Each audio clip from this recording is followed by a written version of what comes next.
Alaksing ko na naman, kaya nagluluto na naman kami namin pulutan. Kanya-kanya kami diskarte para mabilis makaluto at makapag-inuman. Ako nga pala si Jim at ito ang aking kwento, ang kwento ng isang maglalasing. Tara, samahan niyo ako. Bata pa lang ako, ganito na ginagawa ko. Kaya siguro hindi na ako lumaki. Puro kayabangan kasi. Hindi, joke lang. Hindi naman sa pagmamayabang, pero alam nyo ba, lagi akong pinapayagan ni Mrs. na makipag-inuman. Pero syempre, may mga ginagawa akong paraan para ako ipayagan.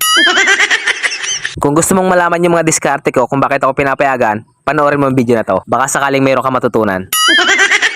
Unang-una mong gawin kung may balak kang mag-inom, magpanggap kang masipag sa bahay nyo.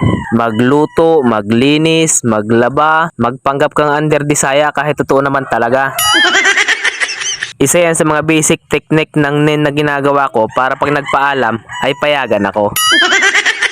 Mahirap naman yung mag-iinom ka na nga, magtatamad-tamaran ka pa. Lalo kung hindi papayagan niya pag nagpaalam ka, di ba?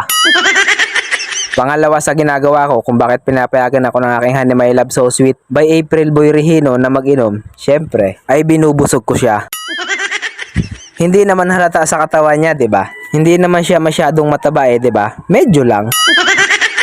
Umaga pa lang pinagluluto ko na ng almusal yan. Tapos buong maghapon walang ibang gagawin yan kundi kumain ng kumain. Kaya pag nagpaalam ako, matik na yan pre. Oo, agad yan. Pag hindi pumayag yan, makakatikim sa akin ng sapak yan. Hindi, joke lang.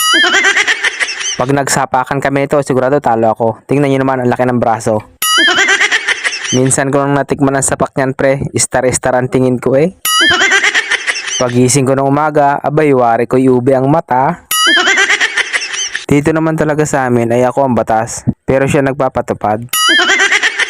Pangatlo sa ginagawa ko kung bakit ako pinapayagan mag-inom ng aking asawa ay binibigyan ko siya ng pera. Syempre, suhol yun ganun talaga.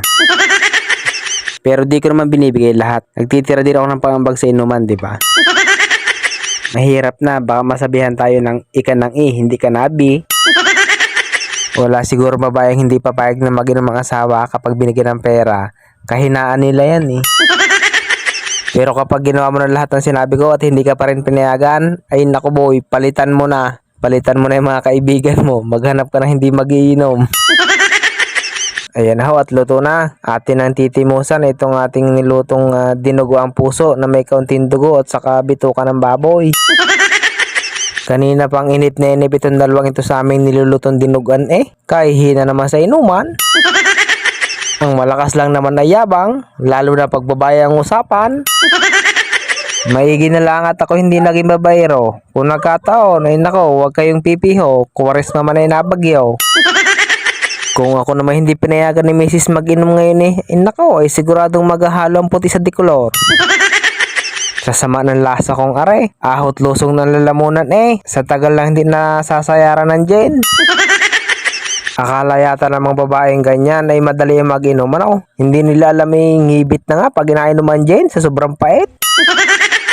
Saka hindi yata nila alam na kapag ikaw ay hindi mag-iinom ay maaga kang mawawalan ng kaibigan. Ay sila'y patay na kay buhay pa. Saka paminsan-minsan lang naman kami mag-inom tuwing may okasyon. Ang problema nga lang ay araw-araw may okasyon ay di araw-araw kami nag-iinom.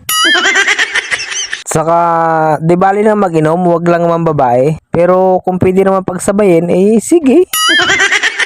Wag lang kayo magpapahuli at baka ang inyong alagay madali. Nako, may ilahok yan sa sampay